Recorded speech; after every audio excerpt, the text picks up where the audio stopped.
ಭಾಲ್ಕಿ ಪಟ್ಟಣದಲ್ಲಿ ಫೆಬ್ರವರಿ 4ಕ್ಕೆ ವಿರಾಟ್ ಹಿಂದೂ ಸಮ್ಮೇಳನ ಆಯೋಜಿಸಲಾಗಿದೆ ಎಂದು ಸಾಮಾಜಿಕ ಸಾಮರಸ್ಯ ಕರ್ನಾಟಕ ಉತ್ತರ ಪ್ರಾಂತ ಸಂಯೋಜಕ ಶಿವಲಿಂಗ ಕುಂಬಾರ್ ತಿಳಿಸಿದ್ದಾರೆ.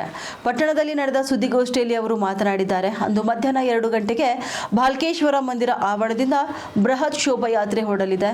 ಬೊಮ್ಮಗೊಂಡೇಶ್ವರ ವೃತ್ತ, ಬಸ್ ನಿಲ್ದಾಣ, ಜ್ಯೋತಿಬಾ ಫುಲೆ ವೃತ್ತ, ಸರಾಫ್ ಬಜಾರ್, ಮಹಾತ್ಮ ಗಾಂಧಿ ವೃತ್ತ ಮತ್ತು ಅಂಬೇಡ್ಕರ್ ವೃತ್ತದ ಮೂಲಕ ಚನ್ನಬಸವಾಶ್ರಮ ಪರಿಸರದಲ್ಲಿ ಶೋಭಾಯಾತ್ರೆ ಸಮಾವೇಶಗೊಳ್ಳಲಿದೆ. ಇನ್ನು ನಂತರ ಸಂಜೆ 5 ಗಂಟೆಗೆ ಚನ್ನಬಸವಾಶ್ರಮ ಪರಿಸರದಲ್ಲಿ ಸಾರ್ವಜನಿಕ ಕಾರ್ಯಕ್ರಮ ನಡೆಯಲಿದೆ. ನಾಡೋಜ ಡಾಕ್ಟರ್ ಬಸವಲಿಂಗ ಪಟ್ಟದೇವರು, ರಾಜೇಶ್ವರ ಶಿವಾಚಾರ್ಯ, ಶಂಕರಾನಂದ ಸ್ವಾಮೀಜಿ, ಭಂತೆ ಸಂಗರಕೀತ, ಗೋವಿಂದ ಮಹಾರಾಜ, ಹಾವಲಿಂಗೇಶ್ವರ ಶಿವಾಚಾರ್ಯ ಸಾನ್ನಿಧ್ಯದಲ್ಲಿ ಆರ್ಎಸ್ಎಸ್ನ ಸಹ ಸರ ಕಾರ್ಯವಾಹ ಮುಕುಂದ್ಜಿ ದಿಕ್ಸೂಚಿ ಭಾಷಣ ಮಾಡಲಿದ್ದಾರೆ ಎಂದು ತಿಳಿಸಿದ್ದಾರೆ.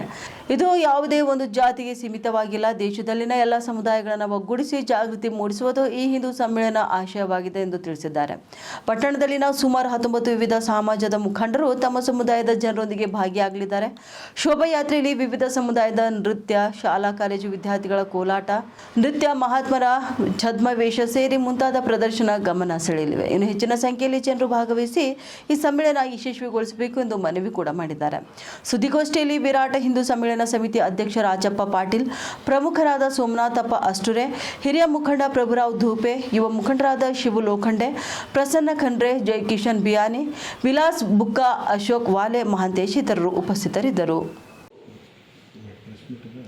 ಸಮಾಜದಲ್ಲಿ ಜಾಗೃತಿಯನ್ನು ತರಬೇಕು, ರಾಷ್ಟ್ರಭಕ್ತಿ ಇನ್ನಷ್ಟು ಹೆಚ್ಚಿಸಬೇಕು ಅನ್ನೋ ದೃಷ್ಟಿ ಇಟ್ಟುಕೊಂಡು ಹಿಂದೂ ಸಮ್ಮೇಳನಗಳ ಆಯೋಜನೆ ನಾವು ಇಡೀ ದೇಶದಲ್ಲಿ ಯೋಚನೆ ಮಾಡಿದ್ದೀವಿ.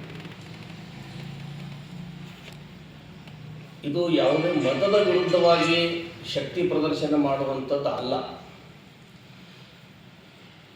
ಇನ್ನು ಕೆಲವರು ಪ್ರಶ್ನೆ ಮಾಡ್ತಾರೆ, ಇಲ್ಲ ಹಿಂದೂ ಸಮಾವೇಶ ಅನ್ನೋದು ನೀವೆಲ್ಲ ಶಕ್ತಿ ಪ್ರದರ್ಶನ ಮಾಡ್ತಾ ಇದ್ದೀರೇನು ಅಂದರೆ, ಬೇರೆ ಅನ್ಯ ಏನು ಶಕ್ತಿಗಳವ ನಮ್ಮ ದೇಶದಲ್ಲಿ, ಅನ್ಯ ಮತಗಳವಾದ ವಿರುದ್ಧವಾಗಿ ಈ ಸಮಾವೇಶನ ಅನ್ನೋ ಪ್ರಶ್ನೆ ಬರ್ತದೆ. ಅದು ಖಂಡಿತವಾಗಿಯೂ ಅಲ್ಲ. ಮತ್ತು ಏನೋ ಮನೋರಂಜನೆಗಾಗಿ ಈ ಕಾರ್ಯಕ್ರಮನ ಅನ್ನೋದು ಕೂಡ ಅಲ್ಲ. ಬದಲಾಗಿ ಇವತ್ತು ನಮ್ಮ ಸಮಾಜದಲ್ಲಿ ಅಂದರೆ 12ನೇ ಶತಮಾನದಿಂದ ಬಸವಣ್ಣವರು, ಕನಕದಾಸರು, ಡಾಕ್ಟರ್ ಅಂಬೇಡ್ಕರ್ ಅಂತವರು ಸಮಾಜವನ್ನು ಒಂದಾಗಿದೆ. ಸಮಾಜ ಹರಿದು ಹಂಚಿ ಹೋಗಬಾರ್ದು, ಜಾತಿಯಿಂದ ನೋಡಬಾರ್ದು, ಬದಲಾಗಿ ನಾವೆಲ್ಲರೂ ಒಂದು ಅನ್ನುವ ಭಾವ ಇಟ್ಕೊಂಡು ನೋಡಬೇಕು ಅನ್ನೋದು ಇಟ್ಕೊಂಡು ಅನೇಕ ಮಹಾಪುರುಷರು ತಮ್ಮ ಜೀವನದುದ್ದಕ್ಕೂ ಸಮಾಜ ಒಂದಾಗಲಿಕ್ಕಾಗಿ ಕೆಲಸ ಮಾಡಿದ್ದಾರೆ. ಈ ಸಮಾವೇಶದ ಉದ್ದೇಶವು